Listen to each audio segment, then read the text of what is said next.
Bom, antes de mais, queria agradecer o convite do Inatel e também dar os parabéns por esta magnífica iniciativa. Acho que elas são necessárias cada vez mais e parabéns também pelo excelente lote de oradores dos painéis.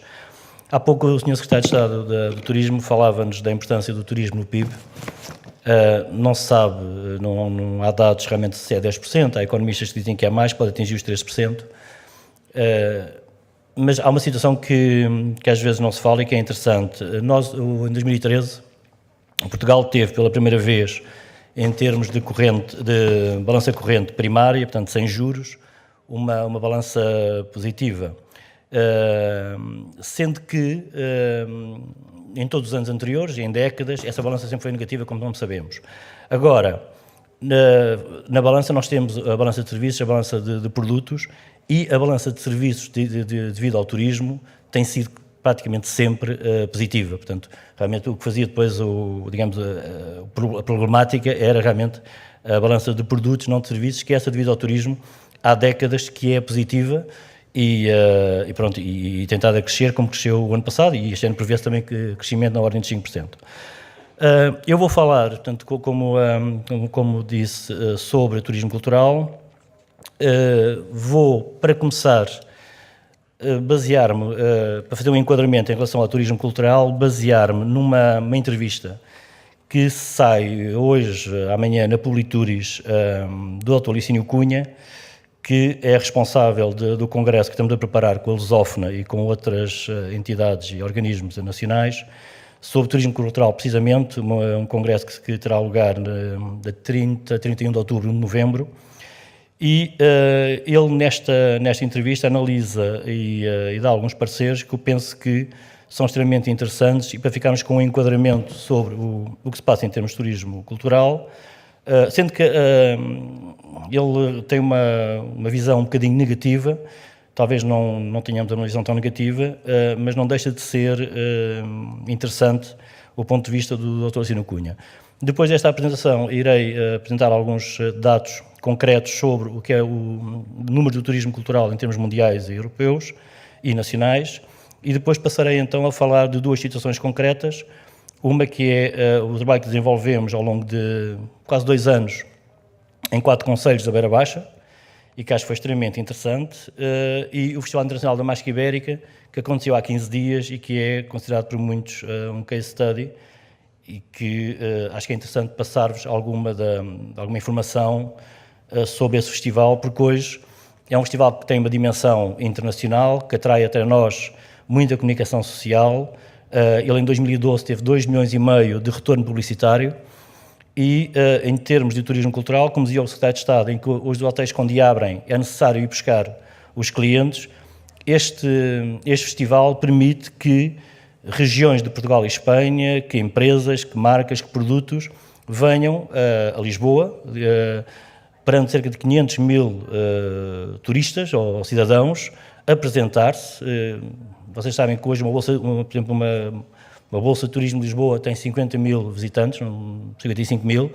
Nós, em 4 dias, no Recio, temos 500 mil pessoas a visitar este festival, e isso é fundamental para a divulgação das regiões, dos produtos, das marcas e, evidentemente, que nos interessa a nós também, da cultura em si.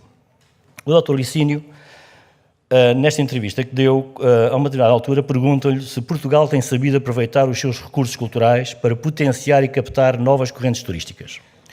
E ele responde: a resposta tem de ser simultaneamente positiva e negativa. De facto, se por um lado se registra desde há anos um esforço significativo no sentido do aproveitamento turístico para fins turísticos, por outro, o esforço para captar novas correntes turísticas motivadas pela cultura é praticamente nulo. Primeiro à frente diz: em contrapartida, porém, o turismo cultural como produto turístico é inexistente.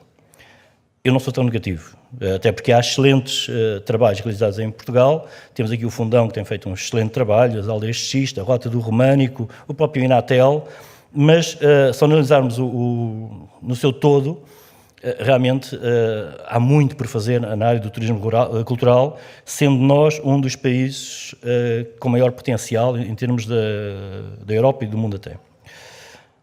Depois, então, mais à frente, ele diz: em contrapartida, porém, o turismo cultural como produto turístico é inexistente. não fazendo parte do elenco dos produtos estratégicos eleitos pelo PENTE, acontecendo esta coisa absurda. O World Economic Forum coloca Portugal no grupo dos primeiros 15 países do mundo com maior competitividade nos recursos culturais, mas o produto estratégico criado foi o touring cultural e paisagístico, que nem sequer se pode considerar como um produto turístico. Portanto, temos recursos naturais destacados a nível mundial, há um esforço para a sua recuperação e colocação ao serviço do turismo, mas não há políticas estruturadas para captar correntes turísticas na base da cultura. Depois há uma segunda pergunta, em que se pergunta qual o posicionamento do turismo cultural comparativamente com os outros destinos da Europa. E ele responde, eu não vou ler tudo, segundo a Organização Mundial do Turismo, o turismo cultural é um dos segmentos com mais elevadas taxas de crescimento no mundo e o estudo realizado pela União Europeia, em 2010, sobre os fatores que mais influenciaram os consumidores europeus a escolher os seus destinos de viagem, leva a concluir que as atrações culturais, incluindo a gastronomia e os eventos, influenciam à volta de 40% dos europeus na sua decisão de escolha do destino a visitar, percentagem muito superior à que se registrou para o sol e praia. Depois continua. Portugal não é identificado nem na Europa nem no resto do mundo como destino de turismo cultural. Isso realmente é algo que nós sabemos, porque não se posiciona como tal nem nas estratégias de desenvolvimento nem nas estratégias promocionais. Basta comparar, por exemplo, a nossa estratégia promocional com a de Espanha, com a de França ou com a da Itália. Ou seja, para responder à sua pergunta, comparativamente com os outros destinos da Europa, o turismo cultural português não existe. Há certamente milhares de turistas que vêm a Portugal por razões culturais, mas não porque existe um produto estruturado que provocou a sua decisão de vir. Depois, finalmente, pergunto quais os principais desafios que o turismo cultural enfrenta em Portugal. O maior de todos é a criação do produto turismo cultural. Faz algum sentido dizer que o promovemos através do touring cultural e paisagístico, sem estruturar o produto como queremos atrair clientes, como se faz isso. Depois é preciso promover o país como um destino de turismo cultural e criar uma imagem correspondente. Alguém se convence que apresentar imagens de monumentos é promover o turismo cultural. Bom, e vai por aí fora. Portanto, eu penso que ficamos com uma ideia sobre como se tem promovido o turismo cultural em Portugal. Penso que realmente não nos recordamos de campanhas em termos dos vários governos que tenham apostado no turismo cultural, e basta lembrarmos das campanhas, por exemplo, de Espanha, em que o turismo cultural está sempre presente. As festas de Espanha são extremamente promovidas. Nós parece que temos uma certa relutância em apresentar a nossa cultura imaterial, as nossas festas, que são riquíssimas, o nosso folclore. Nós temos um folclore riquíssimo e parece que temos uma certa vergonha. Isto é uma realidade que penso que terá de mudar, porque, como vamos ver, o turismo cultural é a vertente que, em termos de turismo, mais tem tendência a crescer. E é, possivelmente, porque nós temos uma história muito antiga, e daí temos um turismo cultural também, uma cultura riquíssimos, é uma riqueza que nós temos que está um pouco subvalorizada. Eu vou passar a alguns elementos que podem enquadrar mais a nossa conversa. Portanto, isto é o índice. Eu vou passar por cima de alguns slides para ser mais rápido, não é? Porque eu pensava que tinha uma hora, como disse, e afinal tem só uns minutos. Portanto, isto é a realidade do território, evidentemente é conhecido de todos, que realmente há assimetrias regionais, sendo que por vezes estas assimetrias podem não ser negativas. Há pouco o Secretário já falava que realmente hoje o turista viaja muito também porque procura aquilo que é diferente, a diferenciação, e hoje, mais do que ser melhor, é importante ser diferente. Vamos entrar agora aqui em explicações, na área da sociologia, mas vence quem é diferente mais facilmente do que quem é melhor. Ou o produto que é diferente mais facilmente do que o produto que é melhor. Daí que estas assimetrias regionais podem nem sempre ser negativas. E depois temos realmente as indústrias tradicionais estão em declínio, há uma certa desertificação do país, principalmente em termos de interior, há um envelhecimento, desemprego, contexto de dificuldade económica e o turismo com fraca valorização dos recursos endógenos, da história, da cultura, do ambiente e outros recursos. Por outro lado, Portugal tem uma grande riqueza patrimonial, histórica, cultural, rural, natural, recursos qualificados, indústrias e produtos tradicionais, genuidade e autenticidade, diferenciação, e esta diferenciação é fundamental, grande riqueza de equipamentos turísticos, e principalmente nos últimos anos, em que apareceram uma série de equipamentos extremamente interessantes e ao melhor nível. O turismo e o seu papel no desenvolvimento regional. Portanto, o turismo pode ser encarado como um motor de desenvolvimento regional, e tem a obrigação de o ser, e impulsionar o desenvolvimento das regiões. fortemente ligado aos valores das regiões, pode transformar os recursos endógenos e patrimoniais em mais-valias, a criação de novas atividades produtivas e o fortalecimento das já existentes, criação de produtos e serviços turísticos inovadores e diversificados, numa estratégia integradora com efeitos de arrastamento nas atividades e indústrias. Portanto, a minha ideia era falarmos um pouco sobre estes vários tópicos, evidentemente que não há tempo e eu vou lendo-os, mas penso que estamos todos enquadrados com eles. As dificuldades e os desafios. Uma riqueza de recursos, mas fraca estruturação de produtos. Agentes económicos do turismo com fraca valorização dos recursos patrimoniais e dos recursos endógenos. Preconceitos em relação aos usos e costumes e à cultura popular, o que eu falava há pouco, da situação realmente parece que temos vergonha da nossa riqueza cultural, do nosso folclore, dos nossos costumes, da nossa cultura imaterial. Fraco índice de integração do turismo com outras indústrias. Há muita dificuldade, principalmente no interior do país, e nós temos que separar aqui Lisboa, Porto, Algarve, Madeira, temos que separar do resto do território, e aí realmente nós chegamos a alguns locais do território com grande riqueza turística, mas que depois não há agentes, não há indústrias para desenvolver esse potencial. A atividade com capacidade de transformar os recursos em mais-valias, criando maior valor acrescentado a todo o património cultural, histórico e natural de uma região. As dificuldades e os desafios. No caso da cultura, com uma das que tem maior potencial. Portanto, aqui aos tais números que eu disse que ia apresentar, que é conhecimento certamente muitos, 44 milhões de turistas viajam na Europa por motivo cultural. O património cultural aproxima civilizações e motiva a viagem, portanto é algo que nós sabemos. A preservação e a vivência do património são duas dimensões indissociáveis. Quando se viaja, procura-se a experiência autêntica, a atmosfera do lugar, a tal diferenciação. Mais alguns números. Património histórico e criação contemporânea estabelecem diálogo, isto é muito importante. Depois, 18% da totalidade das viagens dos europeus têm motivos culturais. 86% das viagens com permanência superior a 4 noites. E 80% das viagens internacionais de cultura são para o destino continente europeu. Na próxima década, o turismo cultural representará 70 milhões de viagens por ano. Isto vamos passar, quem é para o gestor, não é para aqui chamada. E, então, aqui a situação da BIS. Portanto, a BIS são 4 municípios da Beira Interior, que é Castelo Branco, Penamacor, Vila Velha e Danha Nova. 4 concelhos, em termos geográficos, muito vastos. Castelo Branco penso que é o maior concelho do país em termos geográficos, e Danha é o 4º, e que tem um património cultural e material, e não só, riquíssimo. Basta nos lembrarmos, por exemplo, na zona de Idenha há 7 aldeias templárias, há 8 aldeias com castelos, Monsanto, a aldeia mais portuguesa de Portugal, a gastronomia, Parque Internacional do Tejo, a caça cinegética. Bom, há a zona de Banha Garcia com os fósseis que são classificados pela Unesco. E depois o Parque Internacional do Tejo, há uma riqueza enorme nesta região. No entanto, se compararmos as termas também, o termalismo, se compararmos esta região com, por exemplo, uma região que está do lado de Espanha, Cáceres, que está a 60, 70 km, esta região tem 60 mil visitantes por ano e Cáceres, só a Diputação de Cáceres tem 600 mil. Portanto, porquê esta discrepância? Porquê que realmente, sendo que os 600 mil turistas de Cáceres, da Diputação de Cáceres, 83 ou 87%, não tenho memória, são de Espanha. São nacionais de Espanha. Portanto, porquê não se consegue captar, por exemplo, muitos destes turistas que estão ali a 50 km?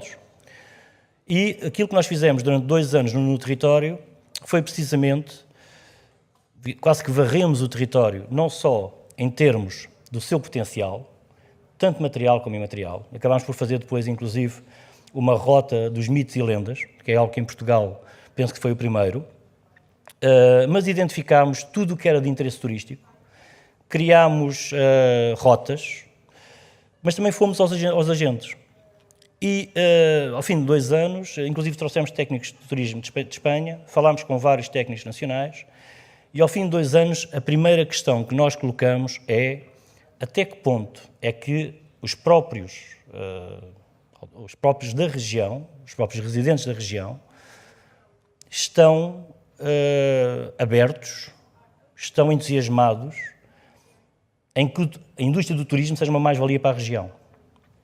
Até que ponto é que os próprios autóctonos têm conhecimento da riqueza da região?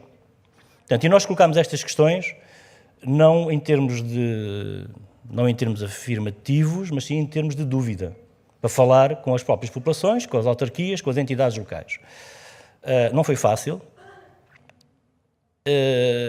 e acabou por não se discutir aquilo, a maneira, e discutir como acho que seria interessante discutirmos, porque em qualquer situação de indústria na área do turismo, para se ter sucesso, tem que estar enquadrado com a região.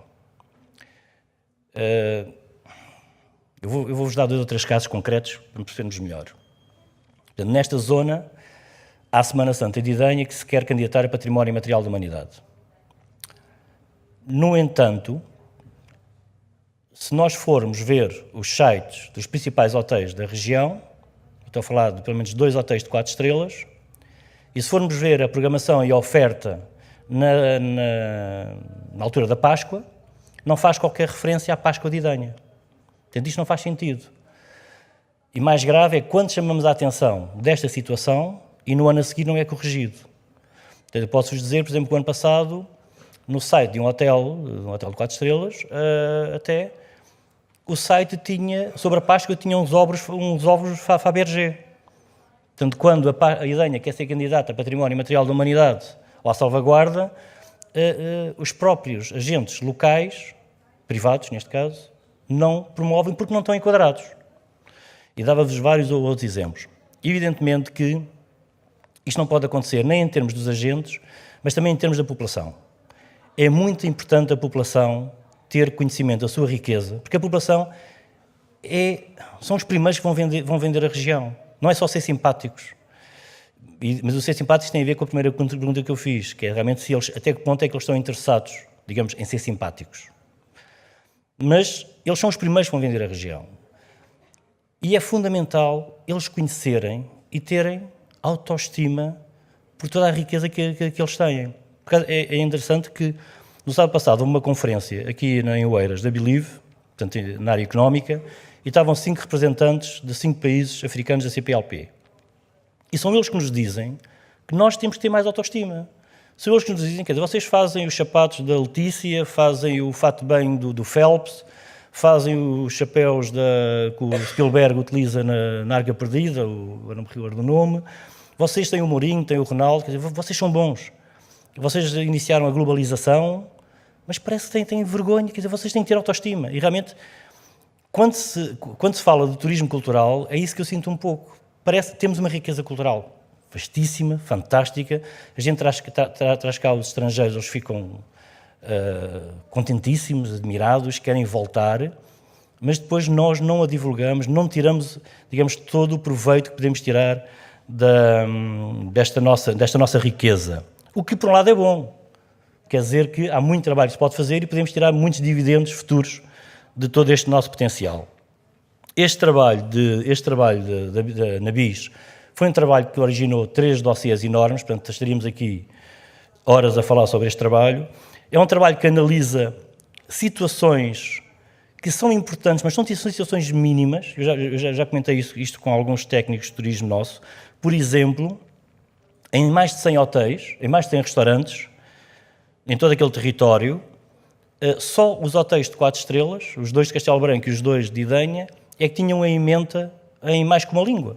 Portanto, como é que se quer trabalhar turismo internacional quando não há a preocupação, e estamos a falar de locais extremamente visitados por turistas, por exemplo, Monsanto, toda aquela região. Portanto, há pormenores que não custam, não têm a ver com grandes dinheiros, com grandes envolvimentos, tem a ver com formação, tem a ver com um enquadramento com as entidades locais, regionais, e que podem ser melhorados, e que podem fazer toda a diferença.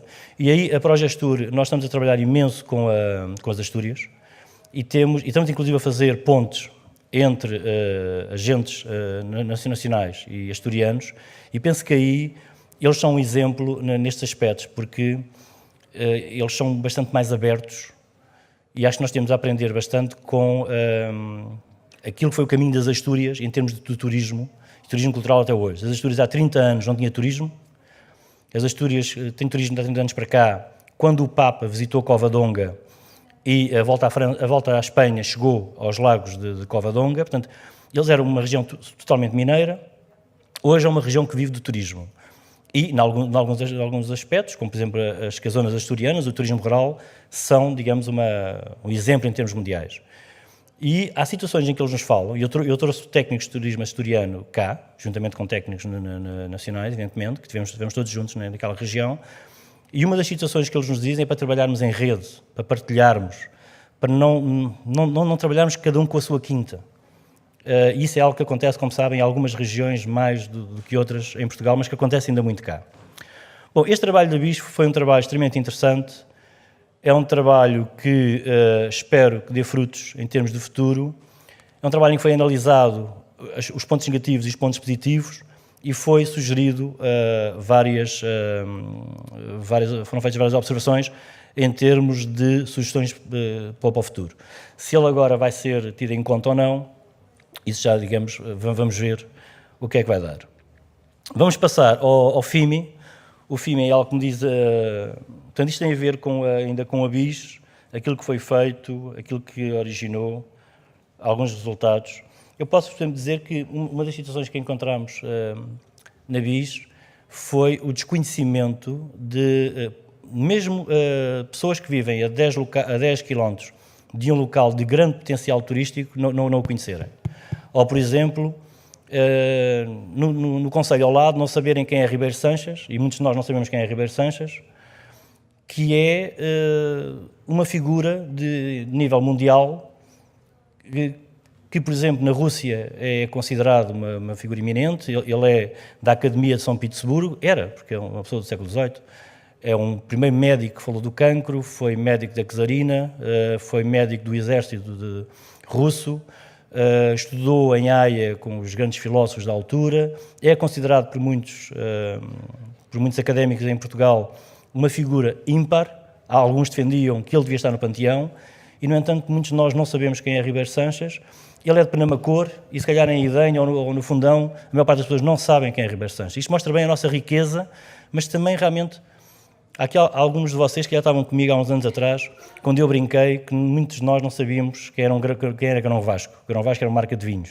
E nós ainda estamos um pouco aí, quer dizer, temos uma riqueza grandíssima, mas que nós próprios ainda não conhecemos bem e podemos desfrutar mais, mas também temos que a conhecer melhor e divulgá-la mais. E isso traz-nos certamente proveitos em termos socioeconómicos, para as regiões, para o país. O FIMI. O Festival Internacional da Masca Ibérica é algo que me diz, evidentemente, que me é muito querido, porque estou no seu início. Veio para Lisboa um pouco por vontade minha, em que é um projeto que é autossustentável, um projeto que nunca teve apoios do Estado, tem um pequeno apoio, quarto, quintos do projeto é autossustentável, sendo que é um projeto que tem, em termos de comunicação social, por exemplo, atingiu em 2012 2,5 milhões de retorno publicitário, o que faz com que, em termos de rácio, ele esteja ao nível ou acima, por exemplo, de eventos como o Estoril Open. E eu falo do FIMI porque o FIMI é um projeto de turismo cultural. O FIMI é um projeto que traz a Lisboa regiões, produtos, marcas, que em Lisboa podem estar perante um universo de, neste caso, de 500 mil pessoas, mas não só perante estas 500 mil pessoas, mas também perante comunicação social de todo o mundo. Portanto, o FIMI, neste momento, portanto, nós, o de 2014, ao fim de 15 dias, nós temos registros dele ter chegado a cerca de 30 países, em ter chegado a locais como a China, como o Japão, como as Filipinas, a Austrália, Canadá, México, a grande parte da Europa, países africanos.